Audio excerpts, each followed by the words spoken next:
এইবার চলুন মকর সংক্রান্তির দিন যারা মকর স্নান করে, নিয়মটা কিন্তু ব্রহ্ম মুহূর্ত, তাই তো? অদ্বৈত আচার্যের মা নাভা দেবী ব্রহ্ম মুহূর্তে ওই গঙ্গায় নামলেন স্নান করতে। একটা দুটো নয়, 3টে ডুব দিয়েছে, দিয়েই বুকের মধ্যে হাতটা দিয়ে চিৎকার করতে শুরু করলো, কমলাক্ষ কমলাক্ষ কমলাক্ষ। অদ্বৈত আচার্য ভাবলেন মায়ের পায়েটায় কিছু মনে হয় কামড়ে দিয়েছে, ওইভাবে মা কেন ডাকছে? ছুটতে ছুটতে গিয়ে ঝাঁপ দিয়ে পড়লো গঙ্গায়, মাকে ধরেছে। মা তোমার কি হয়েছে? মা ওমা কিছু কামড়ে দিল? ওমা বলো না তোমার কি হলো? ওমা কথা বলছো না কেন? ওমা বলো না তোমার কি হয়েছে? বলো না মা, তুমি অমন করছো কেন? খোকা আমার কিচ্ছু হয়নি রে বাবা। তাহলে তোকে জলে নামাবো বলে এইরকম করলাম। তুমি তো এমনি বলতে পারতে খোকা তুই জলে নেবে, আমি নেমে যেতাম।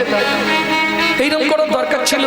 খোকা সেদিন তুই আমার হাত দুটো তোর মাথায় নিয়ে বলেছিলি মা তুমি আশীর্বাদ করো, আমি পতিত পাবনী মা গঙ্গাকে টেনে আনবো। আজকে তোর হাত দুটো একবার আমার মাথায় রাখ না বাবা। কি হয়েছে মা বলো তো? তোমার জন্য এত কষ্ট করে গঙ্গা নিয়ে এলাম, তুমি গঙ্গা স্নান করেই কাঁদছো কেন মা? খোকা তোর না গঙ্গার জলে স্নান করার সঙ্গে সঙ্গে আমার মনের মধ্যে একটা ইচ্ছা জেগে উঠলো বাবা। আমি জানি তুই পারবি। কে মা? আগে হাত দুটো আমার মাথায় দে। দিলাম।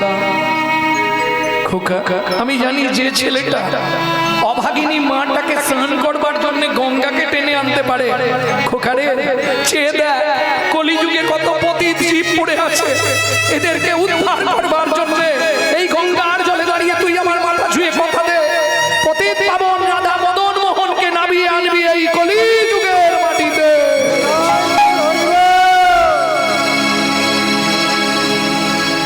কথা দিলাম। তুমি চিন্তা করো না, আমি তোমার মাথায় হাত রেখে কথা দিলাম, কলির জীবকে উদ্ধারের জন্য রাধা মদন মোহনকে নামিয়ে আনবো এই কলিযুগের মাটিতে। শুরু হয়ে গেল অদ্বৈত আচার্যের সাধনা। প্রত্যেক দিন দুটো করে তুলসী পাতা গঙ্গার জলে ধুয়ে চোখের মণিতে লাগিয়ে দেখে কোনো বালির দানা আছে কিনা, তারপরে চন্দন মাখিয়ে রাধা মদন মোহনের চরণে, রাধা মদন গোপালের চরণে নিবেদন করে। আবার প্রতিদিন ওই বাসি তুলসী পাতাগুলো সুরধুনী গঙ্গায় ফেলে দেয়। এইভাবে যেতে রইল 12 বছর। দিন রাত কাঁদে, দিন রাত কাঁদে, কাঁদে আর বলে তুমি আসবে বলে, তুমি আসবে বলে মদন মোহন রতন আসন পেতেছে, তুমি আসবে বলে মদন মোহন হৃদয় আসন পেতেছে,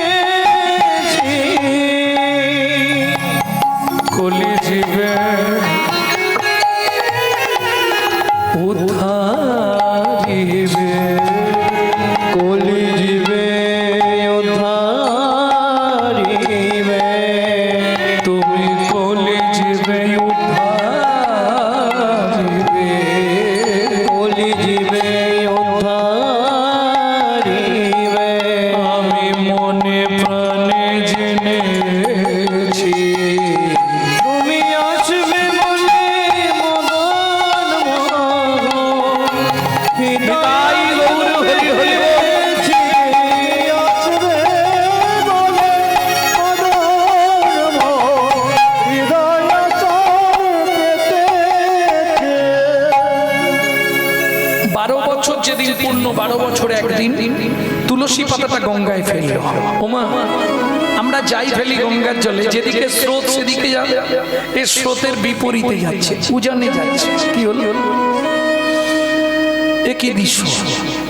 যেদিকে জলের স্রোত, তুলসী পাতা দুটো রাধা গোবিন্দের চরণের উল্টো দিকে চলে যাচ্ছে। অদ্বৈত আচার্য মনে মনে ভাবলে আমাকে দেখতে হবে কি হয়। অদ্ভুত দৃশ্য না? যেদিকে জলের স্রোত সেদিকে তুলসী যাচ্ছে না, তুলসী যাচ্ছে উল্টো দিকে।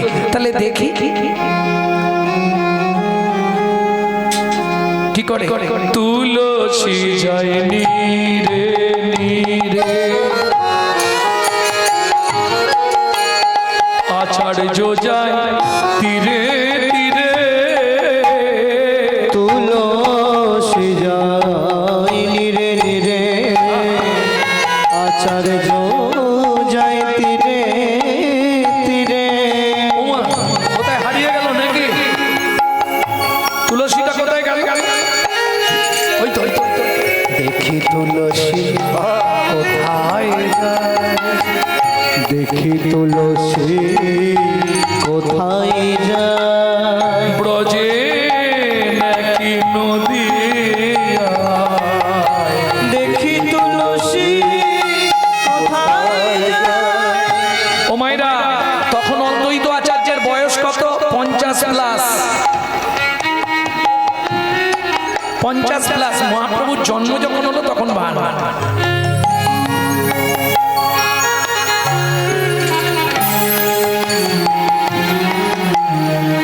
ভাবুন 50+ মানে 51 রানী।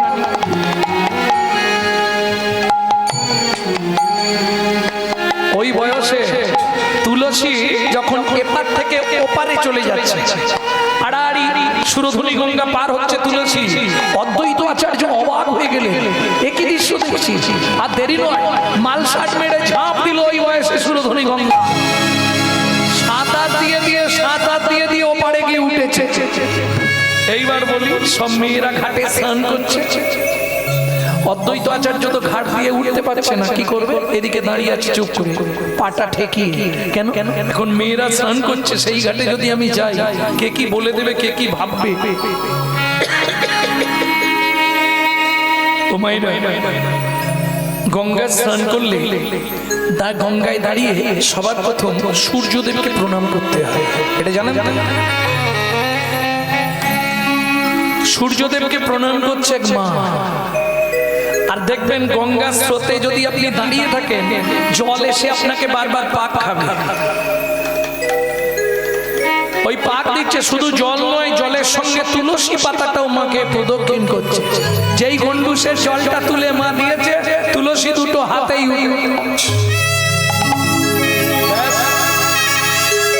আর যেই তুলসী ভেতরে গেছে, সঙ্গে সঙ্গে অষ্টসাত্ত্বিক ভাবের বিকাশ শুরু হয়ে গেছে। ভিজে কাপড়ে, ভিজে চুলে উঠেই ঊর্ধ্বশ্বাসে ছুটতে শুরু করলো। এখন অদ্বৈত আচার্য মনে মনে ভাবছে, মেয়ে ছেলে স্নান করে চলে যাচ্ছে বাড়ি, আমি যদি পিছনে পিছনে ছুটি, লোকে আমাকে খারাপ বলবে না? ও মা, এই যে ও মা, ওই যে মেয়ে ছেলেটি ছুটে চলে গেল, ওকে চেনো তোমরা? গোসাই জানেন না? ও তো নীলাম্বর চক্রবর্তীর কন্যা। কিন্তু নবদ্বীপে ও গোসাই, ও যে জগন্নাথ ঘরণী শচী ঠাকুরানী, জগন্নাথ ঘরণী শচী ঠাকুরানী, জগন্নাথ ঘরণী শচী ঠাকুরানী, শচী ঠাকুরানী, জগন্নাথ ঘরণী ঘরণী, শচী ঠাকুরানী, শচী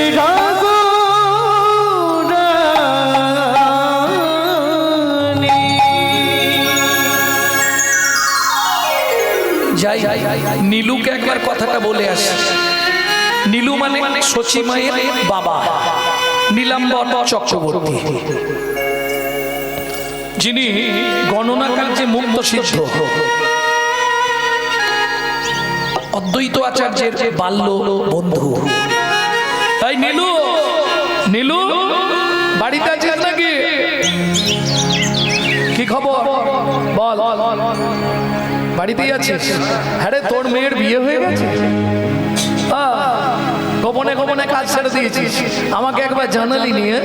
বাহ, এই নবদ্বীপে বিয়ে হয়েছে জগন্নাথের সঙ্গে? শোন, একটা কথা তোকে বলতে এলাম। শোন না, তোর মেয়ে খুব তাড়াতাড়ি গর্ভবতী হবে।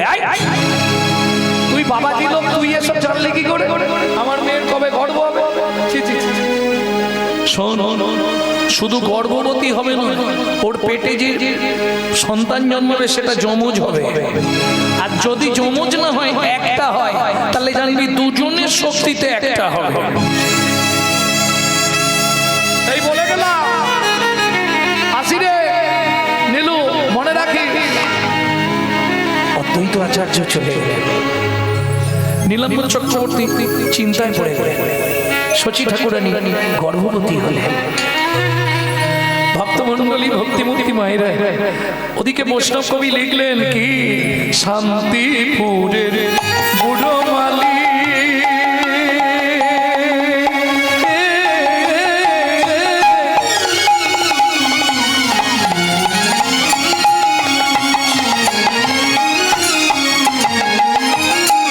বৈকুণ্ঠ বাগান করে খালি, শান্তিপুরের বড় মালি,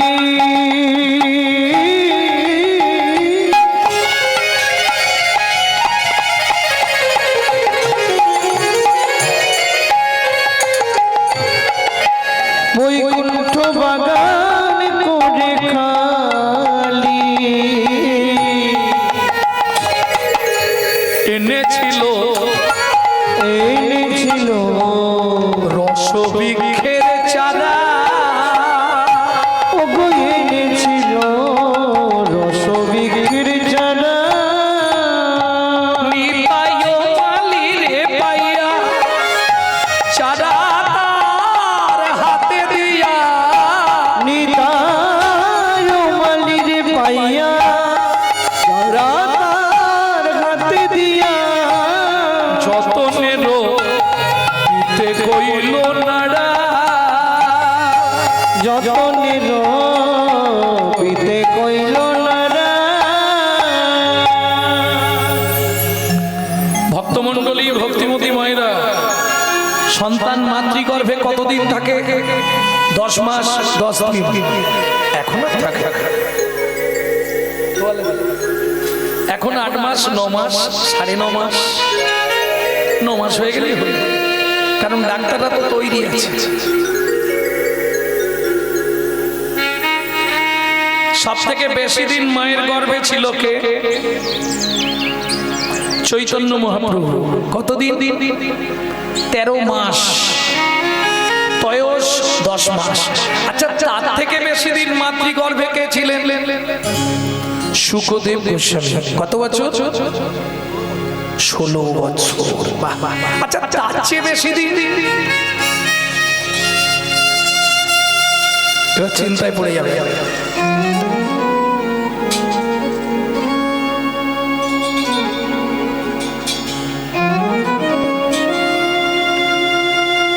তার চেয়ে বেশি দিন কে ছিল? 22 বছর, মার্কুণ্ড। আচ্ছা, তার চেয়ে বেশি দিন কেউ ছিল কি? আর আছে? বলবো? আর কারো কথা বলবো? 5,500 বছর মায়ের গর্ভে ছিলেন ভক্ত প্রহ্লাদ।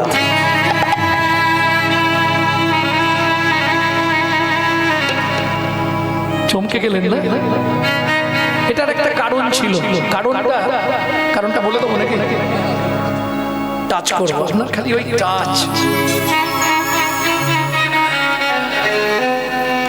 কারণটা অন্য কিছু নয়। এখন হিরণ্যকশিপুরের সঙ্গে ইন্দ্রের বেঁধেছিল একটি ঝামেলা। হিরণ্যকশিপুর যখন সাধনা করতে চলে গেল বনে, তখন প্রয়াত গর্ভবতী। আগের দিন রাত্রে স্বামী স্ত্রী মিলন হয়েছে, পরের দিন সকালে চলে গেছে। ইন্দ্র প্রয়াতুকে তুলে নিয়ে যাচ্ছে, প্রহ্লাদের মাকে। এই সময় ও বাড়িতে নেই, ওর বউকে নিয়ে যাব, তুলে নিয়ে যাচ্ছে। পথে দেখা হয়ে গেছে নারদ মুনির সঙ্গে। আরে ইন্দ্র, এ কার বউ? হিরণ্যকশিপুরের স্ত্রী প্রয়াত। ছি ছি ছি ছি, এ তুমি কি করছো? এখনো তো তোমার জীবনেও শিক্ষা হবে না। এক তো এমন কাজ করেছিলে সারা জীবন ভুগছো, আবার কি করছো তুমি? তুমি জানো প্রয়াত গর্ভবতী? সে কি? হ্যাঁ, শুধু তাই নয়, ওর গর্ভে যে সন্তান আছে বিশুদ্ধ হরি ভক্ত। ভগবান যদি জানতে পারে না তোমার ষষ্ঠী পুজো করে ছেড়ে দেবে। তাহলে কি করা যাবে? প্রয়াতকে ওইখানেই ছেড়ে রেখে ইন্দ্র চলে গেল। প্রয়াত মনে মনে ভাবলো, আমি যদি এই অবস্থায় বাড়ি ফিরি এই 7-8 মাস পর গর্ভবতী অবস্থায়, তাহলে পাড়ার লোকেরা বলবে স্বামী চলে গেল সাধনা করতে, ইন্দ্র তুলে নিয়ে গেল গর্ভবতী। আসল রহস্য তো কেউ জানবে না, তখন কানাঘুষো হবে। তার থেকে নদীতে ঝাঁপ দিয়ে মরে যাই, ঝামেলা শেষ। দেরি করলো না, এত বলি নদী জলে ঝাঁপ দিতে গেল।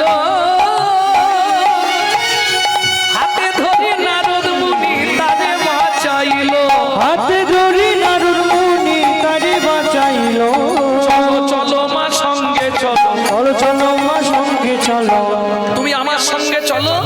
আমার বাড়িতে যে নারায়ণের মন্দির আছে, তুমি নিত্য সেখানে সেবা পূজা করবে আর হরি কথা শুনবে, আমার বাড়িতে থাকবে। তোমার বাড়িতে থাকবো, তুমি কতদিন রাখবে? তারপর তোমাকে বাড়ি ফিরতেই হবে। তখন লোক খারাপ বলবে না? বেশ, তুমি কি বর নেবে বলো, আমি তোমায় দেবো। বুদ্ধি করে প্রয়াত বললো নারদ মুনি, তাহলে তুমি আমাকে একটা বর দাও। কি? যতদিন আমার স্বামী না ফিরবে ততদিন আমার এই সন্তান ভূমিষ্ঠ হবে না। নারদ মুনি বললেন তথা। 5,500 বছর পর হিরণ্যকশিপু সাধনা করে যখন ফিরলেন, তখন প্রয়াতের গর্ভ মুক্ত হলো। সেই গর্ভের সন্তান প্রহ্লাদ। এইবার চলুন এগিয়ে যাই। কোথায় ছিলাম? কে বেশি দিন মায়ের গর্ভে ছিল? সব থেকে বেশি দিন ছিল ভক্ত প্রহ্লাদ। বুঝে নিয়ে গেল। এইবার চলুন, মহাপ্রভু 13 মাস যখন হয়ে যাচ্ছে, সচিমা প্রসব হচ্ছে না, চিন্তায় পড়ে গেলেন নবদ্বীপের পণ্ডিত সমাজ। ও জগন্নাথ, আরে তোমার শ্বশুর তো গণনা করে, একবার হাত গনিয়ে দেখতে বলুন। নীলাম্বর চক্রবর্তী বলে, সচি সব ঠিক আছে, চিন্তা করিস রে মা। তুই যদি বলিস আমি একবার বুড়োটাকে ডাকবো কি? না। কেন ডাকতে বারণ করছে? সচি ঠাকুরের যার বংশ কুমিরে খায়, ঢেকি দেখলেই ভয় পায়। আপনারা জানেন এর আগে সচিমার 8টা ছেলে হয়েছিল। 8টা। জেনে নিন এগুলো। চৈতন্য চরিতামৃতে নেই, চৈতন্য ভাগবতেও নেই। কোথায় পাবেন? চৈতন্য চরিত মাধুরী নেই, এখন বাজারে নেই। ও আমার দাদুর গ্রন্থ, মানে দাদু পড়তে, এটাই বোঝাতে চাই। ভক্তমন্ডলী ভক্তিমতী মায়েরা 8টা সন্তান মারা গেছিল। কেন? অদ্বৈত আচার্য একটা করে দেখতে আসে, সচিমা সুন্দর, যেই প্রণাম করে বাচ্চাটা মুখ দিয়ে রক্ত উঠে মরে যায়। এবার বলুন, আপনার জন্য যদি আমার 6টা ছেলে মরে কি 8টা ছেলে মরে, আপনাকে আর জীবনে আমি ডাকবো? আমার ঢিপেই উঠতে দেবো? মা তো সব থেকে বড় কষ্ট। 9 নম্বরে বিশ্বরূপ, সেও চলে গেছে। 10 নম্বরে না, ডাকতে হবে না, দরকার নেই। ঠিক 10 মাস পূর্ণ দিনে প্রসব করলেন সচি ঠাকুরানী। সেদিন আবার ছিল চন্দ্রগ্রহ, তাই তো? চন্দ্রগ্রহ, চাঁদ উঠে।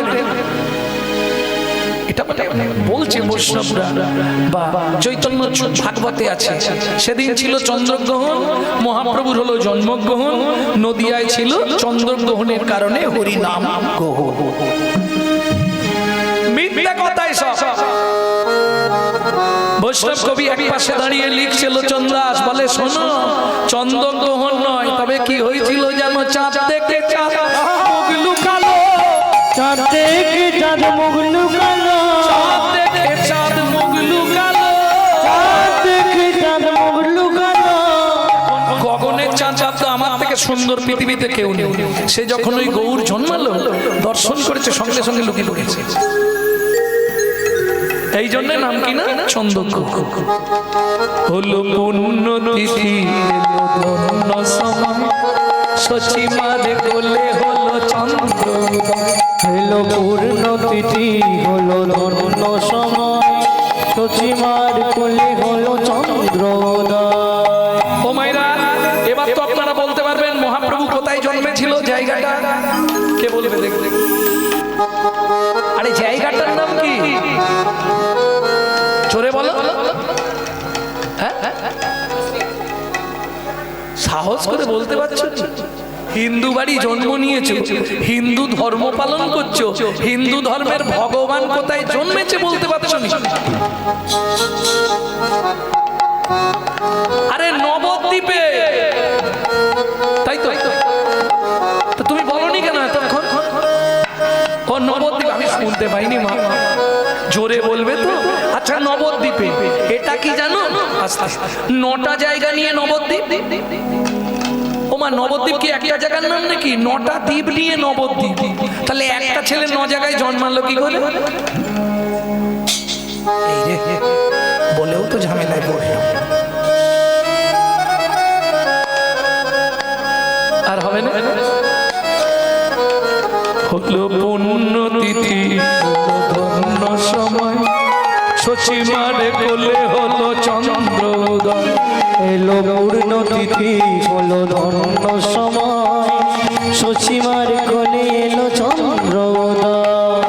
অন্তদ্বীপের এক নিম্নতলে জনম লভিল প্রভু মানব মহান। অন্তদ্বীপের এক নিম্নতলে জনম লভিল প্রভু মানব মহান। অন্তদ্বীপের এক নিম্নতলে জনম লভিল প্রভু মানব মহান। পূর্ণতিথি হলো ধন্য সময়, সচিমার কোলে হলো চন্দ্রোদয়। পূর্ণতিথি হলো চন্দ্র সময়, সচিমার কোলে হলো চন্দ্রোদয়। তাহলে 9টা দ্বীপের কোন দ্বীপে মহাপ্রভু জন্ম বললাম? অন্তদ্বীপ। এটা মাথায় রাখবেন। আপনি হিন্দু, আপনি জানবেন না আপনার ভগবান কোথায় জন্মেছে? সবাই বলে নবদ্বীপ, নদী আর নবদ্বীপ। আরে নবদ্বীপে একটা ছেলে জন্মাবে কি করে? 9টা দ্বীপ। নবদ্বীপে অন্তদ্বীপে সচি গর্ভ সিন্ধু মাঝে মহাপ্রভু উদয় হল। এইবার চলুন, যে শুনছে সপ্ত নদীয়াবাসীরা জয় জয় ধ্বনি ওঠে নদীয়া নগরে, জয় জয় ধ্বনি ওঠে নদীয়া নগরে। জনমলভিলা গোরা শশীর উদরে, জনমলভিলা গোরা শশীর উদরে। ফাল্গুন পূর্ণিমা তিথি নক্ষত্র ফাল্গুনি, ফাল্গুন পূর্ণিমা তিথি নক্ষত্র ফাল্গুনি। শুভক্ষণে জন্মিলা গৌর গুণমণি, শুভক্ষণে জন্মিলা গৌর গুণমণি। উলুধ্বনি জয়ধ্বনি ভরিল, উলুধ্বনি জয়ধ্বনি ভরিল ভুবন। স্বর্গ হইতে দেবে করে পুষ্প বরিশন, স্বর্গ হইতে দেবে করে পুষ্প বরিশন। ও মায়েরা, এখন যেমন সন্তান হলে সব শব্দ বাড়িতেই ঢুকিয়ে দেয়, তখন কিন্তু তা হতো না। বাড়ির বাইরে আলাদা ঘর করতে হবে, যেটাকে গ্রাম্য ভাষায় বলা হয় আতুর ঘর, আর সাহিত্যের বৈষ্ণব সাহিত্যের ভাষায় বলা হয় শ্রুতিকা মন্দির। তাই তো? কতদিন? 21 দিন। চলুন, 21 দিন বাচ্চা জন্মেছে, 21 দিন অবধি মাতৃ স্তনদুগ্ধ পান করে। কি করবে? গোপনে। শচী ঠাকুরানী তো রাজি হবে না, গোপনে নীলাম্বর চক্রবর্তী অদ্বৈত আচার্যকে খবর দিলেন, বন্ধু একবার এসো, বাচ্চা তো নির্জীবী হয়ে যাচ্ছে, 21 দিন পর্যন্ত জল ছাড়া মাতৃ স্তন পর্যন্ত মুখে নিচ্ছে না। অদ্বৈত আচার্য এলেন, শচী। এইবার শচীমার পিলে ঘাত চমকে যাচ্ছে। কেন? এটাও আবার টপকে যাবে না, মুশকিল। ও শচী, দেখি দেখি দেখি, তোমার নাকি ছেলে হয়েছে, খুব সুন্দর দেখতে, বের করো দেখ। কোলে চেপে রেখেছে, বলছে গোসাই ও ঘুমাচ্ছে, আজকে ফিরে যান, পরে আসবে। অত দূর থেকে এলাম শচী, ফিরে চলে যাব, তুমি যদি একটুখানি দেখিয়ে দাও তাহলে চলে যাই। যাব আবার আসবো, একবার তুমি আমাকে খালি মুখটা দেখিয়ে দাও না, আমি চলে যাই। আমি জাকা মানে আর প্রকাশ করছে না, মনে মনে ভাবছি আমি যার আসার কথা ছিল সেই এসছে কিনা শুধু দেখে চলে যাও। ও সচি একবার দেখাও না, বললাম তো ঘুমাচ্ছে, কোলে চেপে রেখে দিয়েছে। এইবার চলুন সচিমা আর অদ্বৈত আচার্য কথোপকথন হচ্ছে, ঠিক সেই সময় মায়ের শাড়ির নিচে দিয়ে হাতটা বার করে দিয়েছে। হাত ছানি দিয়া ডাকে আয় কাছে হাত ছানি দিয়া ডাকে আয় কাছে ও গহিয়ার রস লাগি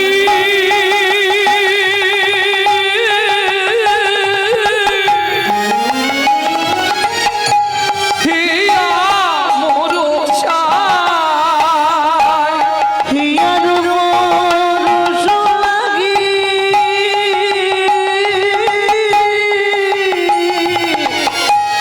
হিয়া মোর ও সচি তুমি আমাকে ভুল বোঝাচ্ছ। তুমি বললে ঘুমাচ্ছে, তোমার ছেলে শাড়ির আঁচলের নিচে দিয়ে হাত নাড়াচ্ছে। এবার সচি মতো লজ্জায় পড়ে গেছে, ওরে দুষ্টু ছেলে তুই ঘুমাস নে। এইবার আর যেই অদ্বৈত আচার্য দর্শন করলো, আহা সচি তোমার জন্ম ধন্য। চাঁদনি আড়িয়া কেবা জোছনা ছানিয়া গো গড়িল এনো নিরপতুলি গড়িল এনো নিরপুতুলি সোনার বরণ দেহ আলো করি দশ দিশি কে এলো রে নদিয়া মুজুরি কে এলো রে এলো রে এলো রে এলো রে দশ দিশি আলো করি এলো রে দশ দিশি আলো করে এলো রে এ যেন নন্দের নব ঘন এ যেন গনন্দের নব ঘন এ যেন নন্দের নব ঘন এ যেন গনন্দের নব ঘন ওর সিদ্ধি পাকা ময়ূর পাখা গৌর গুণধা শিখি বাঁকা মুলবাকা মোর গুণধা কে এলো রে কে এলো রে দশ দিশি আলো করে এলো রে দশ দিশি আলো করে এলো রে অরিজিনাল যে কীর্তন তার সুরগুলো কিন্তু এইরকমই ছিল। এখন এসব কীর্তন আর চলে না। বাবা খালি আশা থেকে পিছনে পড়েছে, এইভাবে গাইতে হবে, এই জন্য ওই টাচ করে করে যাচ্ছে। অরিজিনাল কীর্তনের সুর হচ্ছে এই জন্য। বর্তমান সমাজে এসব শুনতে চায় না বাবা। না হলে আমি যখন হাফ প্যান্ট পরি তখন নবদ্বীপের মাটিতে কীর্তন শিখেছিলাম শ্রীমৎ সদানন্দ দাস বাবাজি মহারাজের কাছে। তখন কিন্তু এই কীর্তনই প্রসিদ্ধ। একটা গানের মধ্যে অন্তত 10টা তাল হবে, এই কীর্তনই ছিল। এই কীর্তন গাইতেন রাধারানী মা, রাধারানী দেবী। এখন আর এসব গানের কদর নেই। এখন ওই এক কলি যদি গান হয়, 6 কলি বাজনা, 4 কলি নাচ।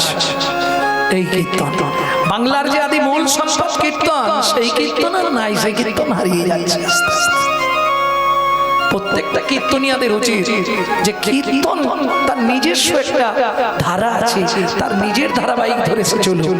কেন আমি এর তার গান ওর তার গান ধার করে কীর্তন গাইব? রেল যেমন অন্য কারো রাস্তায় চলে না, সে তার নিজের বাপের রাস্তায় চলে। কীর্তনের নিজের একটা রাস্তা আছে, কিন্তু এ কীর্তন বাংলায় আর চলছে না।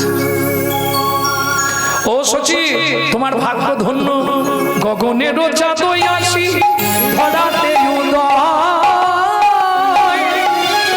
কলঙ্কিত চাঁদে আর কি বা ফলদয়, কলঙ্কিত চাঁদে আর কি বা ফলদায়। সত্যি সচি তোমার ভাগ্য ধন্য গো, এ কি ছেলে হয়েছে। আহা এইবার চলুন, অদ্বৈত আচার্য আর শশী ঠাকুরানী দুজন কথোপকথন হচ্ছে, আর এই সময় ঘটে গেল সেই ঘটনা। কি ঘটনা? কি করলো জানেন? 21 দিনের বাচ্চা, ভাবতে অবাক লাগলো। শশী, তোমার ভাগ্য ধন্য, আমি খুশি হলাম। তাহলে আসি, যেই অদ্বৈত আচার্য চলে যেতে যাবে, সম্পদিয়ে পড়ে শিশু সেই আচার্যের কোলে কর্ণমূলে মদন দিয়ে কিছু কথা বলে, কর্ণমূলে বদন দিয়ে কিছু কথা বলে। দাও দাও মাকে দীক্ষা দাও গো, দাও মাকে দীক্ষা দাও গো, দাও দাও মাকে দীক্ষা দাও গো, দাও মাকে দীক্ষা দাও গো। নইলে স্তনদুগ্ধ পান করিব না, দাও দাও মাকে দীক্ষা দাও গো, স্তনদুগ্ধ পান করিব না। মায়ের চিত্ত শুদ্ধি করে দাও গো, স্তনদুগ্ধ পান করিব না, স্তনদুগ্ধ পান করিব না। দাও মাকে দীক্ষা দাও গো। শশী, গঙ্গা স্নান করো, আমি তোমার মূলে একটা কর্ণমূলে মন্ত্র দিয়ে দিই।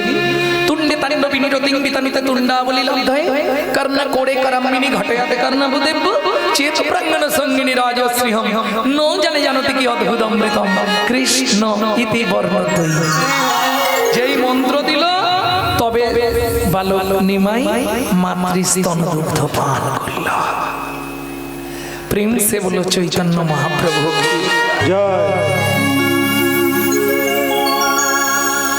এগুলো জানা দরকার। আপনি হিন্দু হয়ে জন্মেছেন, হিন্দু দেবতা যদি না চেনেন, দেবতা নয়, কলিযুগের যিনি মেন ভগবান রাধা কৃষ্ণ মিলিত তনু গৌর, সেটা আমি প্রথমেই প্রকাশ করলাম। ন পারে হংবর্য সন্দিজ সাধু কীর্তন দেব ধাপি জ্যোতিব। রাধে যাত্রার সঙ্গে নয়, ভোটের সময় দেখবেন পাড়ায় পাড়ায় দু একটা ছেলে ঠিক করা হয়, তুই প্রচার করবি, এত টাকা দেবো।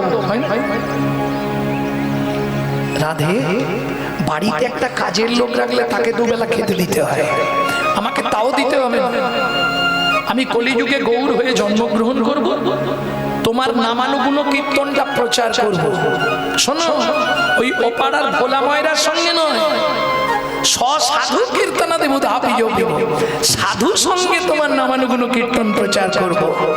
তুমি শুধু মুক্ত কণ্ঠে বলে দেবে, আমার দাপরের ঋণ তুমি শোধ করে দিলে।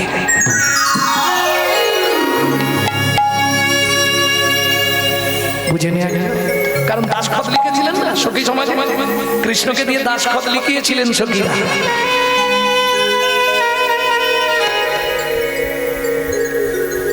ঈশাদি গির্ণঙ্গুণ সমুদ্রং শত সাধু শিরাধা দাপরশলীন কালং চরণে মনোবাধা চরণে ঘাতক হরিনায়ক বসতি ভজপুরী তত্ত্বমেতং পত্রমেদং লিখিতং সুকুমারী তাপরশলীন পরিশোধ কলিযুগে লিখিতং শ্রীকৃষ্ণচন্দ্র উষা মঞ্জুরি বিভাগ। উষা মঞ্জুরি বিভাগে দাসখত লিখেছিলেন, সেই শোধ করবার জন্য গৌর নিতাই গৌর হরি বল। চলুন, সেই গৌরকে পাবার জন্য এক ভক্তের মনে বিরাট কষ্ট। কি কষ্ট আপনারা জানবেন, এক সময় বাংলাদেশে জ্যান্ত মানুষদের কেটে ফেলা হচ্ছিল। সেই সময় ছেলেটা চোখের সামনে দেখলো নিজের বাবাকে টুকরো টুকরো করে নদীতে ফেলে দিল, মাকে আছাড় মেরে মাটিতে ফেলে মেরে ফেললো। ভয় পেয়ে ছেলেটা বাংলাদেশ সীমান্ত পার হয়ে ভারতবর্ষের মাটিতে চলে এলো। কোথায়? কলকাতার হালি শহরের কুমারহট্টের কাঞ্চনপল্লীতে। ছেলেটির নাম কি? বাসুদেব দত্ত। একটাই জীবনে তার চাওয়া, কি? আমি গৌর পেতে চাই। আমি যেহেতু জেনে গেছি রাধাকৃষ্ণ মিলিত তনু গৌর, তাহলে আমি গৌর পেলেই আমার সব পাওয়া হয়ে যাবে। গৌর তত্ত্ব জানলেই সব তত্ত্ব জানা হয়ে যাবে, আর কিছু বাকি থাকবে। ছুটতে ছুটতে চললেন কোথায়? নবদ্বীপ। আপন মনে আলা ভোলা পাগল প্রায় ছুটে চলেছি আর গাইছে কি? গোরা গুনে প্রাণ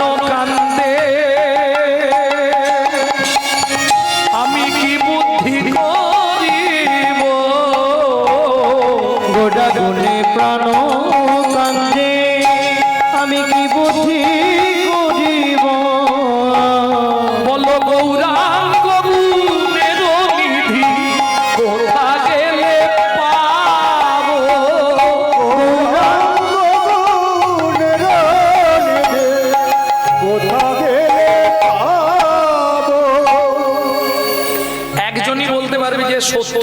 সত্য পৃথিবীতে কে এখনো? সত্য কে গো?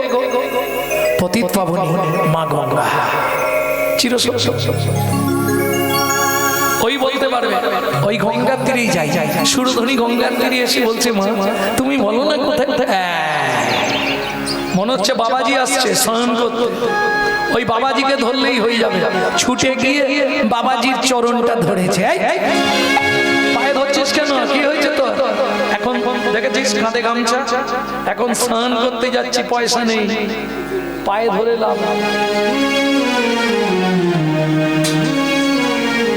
পয়সা কি আপনাকে চাইছি? কি চাইছিস? তুই আমাকে চিনিস? তুই যে হঠাৎ এসে আমার পায়ে ধরলি, মানুষ যদি হঠাৎ পায়ে ধরে কি ভাব?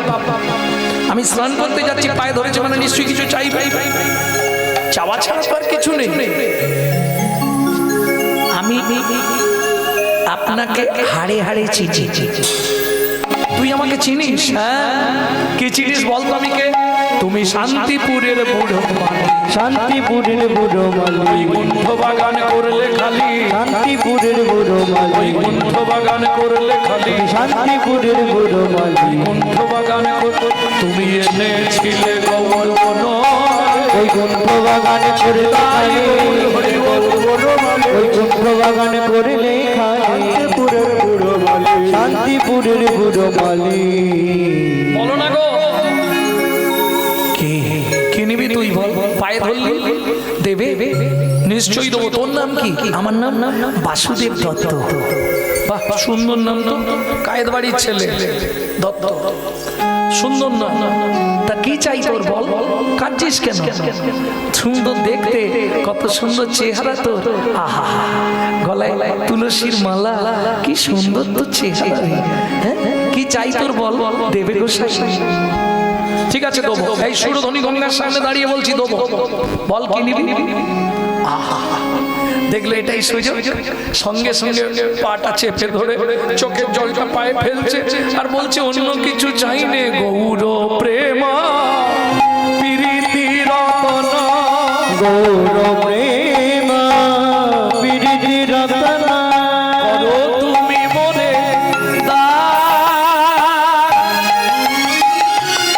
দিয়া পূর্ণ শক্তি, হৃদে জাগাও ভক্তি, বাঁচাও আমার প্রাণ। দিয়া শুদ্ধ ভক্তি জাগাও রে শক্তি, এই মোর অকিঞ্চন। তুমি দিলেও গরু দিতে পারো, তুমি দিলে গো দিতে পারো, ওগো বৈষ্ণব যদি কৃপা করো, দিলেও গরু দিতে পারো। ওহে বৈষ্ণব যদি কৃপা করো, আমার মনের ইচ্ছা পূর্ণ করো। বৈষ্ণব যদি কৃপা করো, বৈষ্ণব যদি কৃপা করো, দিলেও গৌর দিতে পারো। অদ্বৈত আচার্য বললে, শোন বাবা, পৃথিবীতে যা কেউ কোনোদিন চাইনি তুই আজকে চেয়েছিস। এই সূর্যদেব সাক্ষী, এই সুরধ্বনি গঙ্গা সাক্ষী রইল, আমার মধ্যে যে গৌর প্রেম আমি তোকে দিয়ে দিলাম। কি করলো জানো? এত বলি দোহে গো আলিঙ্গনা কইলা